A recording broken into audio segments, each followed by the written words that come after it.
Hello guys, welcome back to solid movie staff. నేను మీ SRB content లోకి వెళ్ళిపోదాం. BNB Bujji and Bhairava prelude episode మీద India మొత్తం ఒక పాజిటివ్ రెస్పాన్స్ అయితే వచ్చిందని ఖచ్చితంగా చెప్పొచ్చు. ప్రభాస్ గారిని ఫుల్ లెంత్ లో ఫన్ జనరేట్ చేసే క్యారెక్టర్ లో చూడడం గ్రేట్ ఎక్స్పీరియన్స్ అని చెప్పొచ్చు.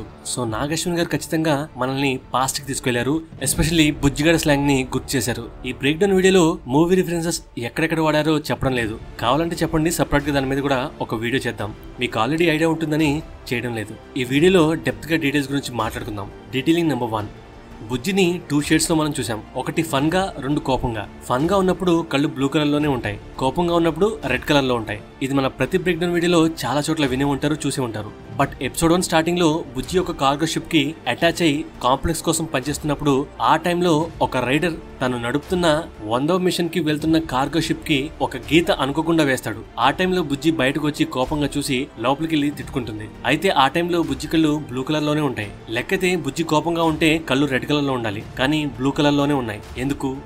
సో ఈ డీటెయిల్ ని అబ్జర్వ్ చేసిన వాళ్ళు అక్కడ మిస్టేక్ ఏమైనా జరిగిందని అనుకోవచ్చు. బట్ కాదు, బుజ్జి ఈస్ టూ ఇంటెలిజెంట్. ఎక్కడ ఏ ఎమోషన్ వాడాలో క్లియర్ గా తెలుసు. అండ్ ఆల్సో మనుషుల కంటే కన్నింగ్, దారుణాతి దారుణమైన కన్నింగ్ ఫెలో ఈ బుజ్జి. తన కోసం మాత్రమే బ్రతుకుతుంది. సో అక్కడ బుజ్జికి కోపం వచ్చినా సరే కళ్ళు ఎందుకు రెడ్ కలర్ లో మారలేదు అంటే, వచ్చిన కోపం కంటే ఫ్యూచర్ లో రాబోయే ఆనందంలో మునిగి తేలుతుంది బుజ్జి. అంటే డ్రీమ్స్ లో హ్యాపీగా ఉంది. వాడిని ఆ సెకండ్ లో తిట్టుకున్నా తన కళ్ళ ముందు ప్రమోషన్ వచ్చి కాంప్లెక్స్ లోని వెహికల్ కి పనిచేసే అవకాశం రాబోతుంది అనే ఆశ, ఆలోచన ఏదైతే ఉందో అది బుజ్జి బ్రెయిన్ ని కమ్మేసింది. సో తను ఆ లోకంలోనే ఉంది. సో అనవసరంగా వీడి గురించి ఆలోచించడం ఎందుకని కళ్ళెర్రగా చేయలేదు. అండ్ ఆల్సో ఈ మిషన్ తర్వాత మళ్ళీ తను ఈ కార్గో షిప్ కోసం పనిచేయాల్సిన అవసరం లేదు కాబట్టి లైట్ తీసుకుంది. అంటే అవకాశవాది, నా అవసరం తీరిపోయిందిగా, ఇక ఈ షిప్ ఉన్నా లేకున్నా ఏమైపోయినా పర్లేదు అనే భావన బుజ్జిలో ఉంది. సింపుల్ గా చెప్పాలంటే వాడి మీద కోప్పడినా సరే కళ్ళను ఎర్రగా చేయకూడదు అనుకుంది. అందుకే ఐస్ ని బ్లూ కలర్ లోనే ఉంచింది. అంటే యాంగర్ లెవెల్స్ హ్యాపీ లెవెల్స్ కంటే తక్కువ ఉన్నాయి కాబట్టి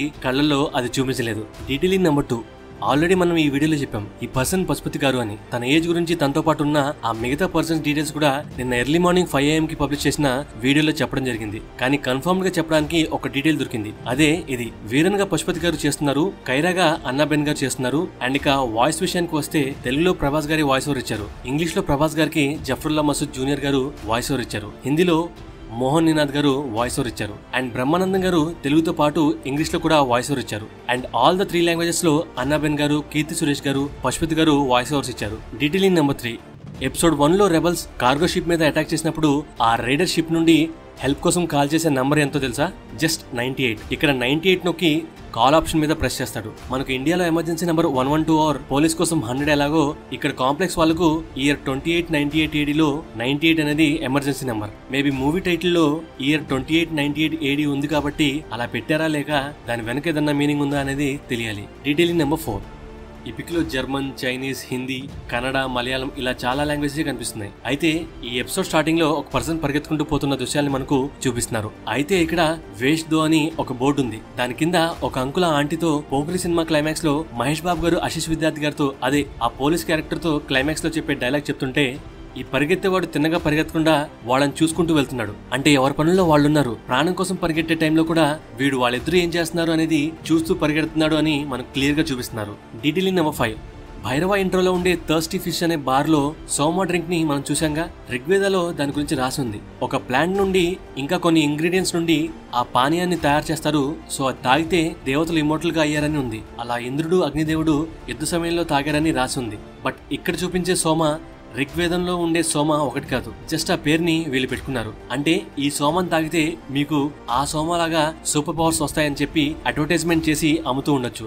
సో దానికి బేస్ వేదాల నుండి తీసుకున్నారు మన డైరెక్టర్ నాగశ్విన్ గారు. అయితే డీటెయిల్ ఇది కాదు. భైరవ 20,000 యూనిట్స్ వాల్యూ ఉన్న బౌంటీతో జస్ట్ 1000 యూనిట్స్ బేరం మాట్లాడుకుని తనను కాపాడితే ఆ థర్స్టీ ఫిష్ బార్ లో భైరవ చేసిన రచ్చ వల్ల 3000 యూనిట్స్ బిల్ అవుతుంది. అలాంటి సీరియస్ సిచ్యువేషన్ లో ఓనర్ వచ్చి 3000 యూనిట్స్ అంటే, హే అక్కడ పెద్ద బల్లుంది అని ఇన్స్టెంట్ గా చెప్పి పారిపోతాడు Bhairava.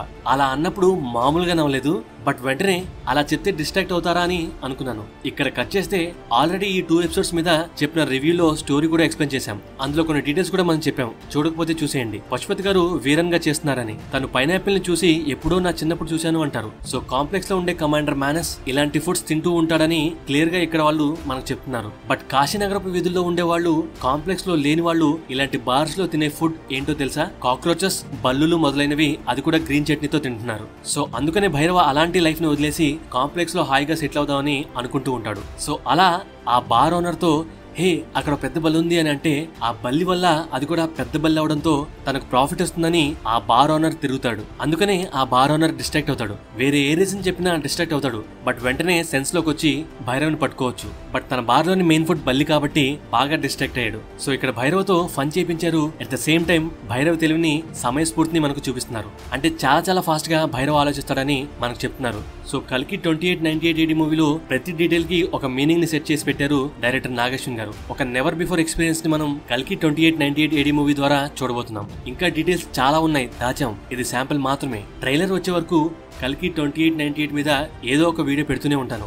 And trailer June 7th వస్తుందని ఒక టాక్ వస్తుంది. సో June 7th రానివ్వండి ఆర్ June 9th రానివ్వండి, ఎప్పుడొచ్చినా సరే అప్పటి వరకు మన వీడియోస్ వస్తూనే ఉంటాయి. వీడియో నచ్చితే మన ఛానల్ని సబ్స్క్రైబ్ చేయండి. లైక్ చాలా చాలా ఇంపార్టెంట్. షేర్ చేయండి అండ్ కామెంట్తో నాతో మాట్లాడండి. నేను రిప్లై ఇస్తూ మీతో మాట్లాడతాను. Thank you. Love you all.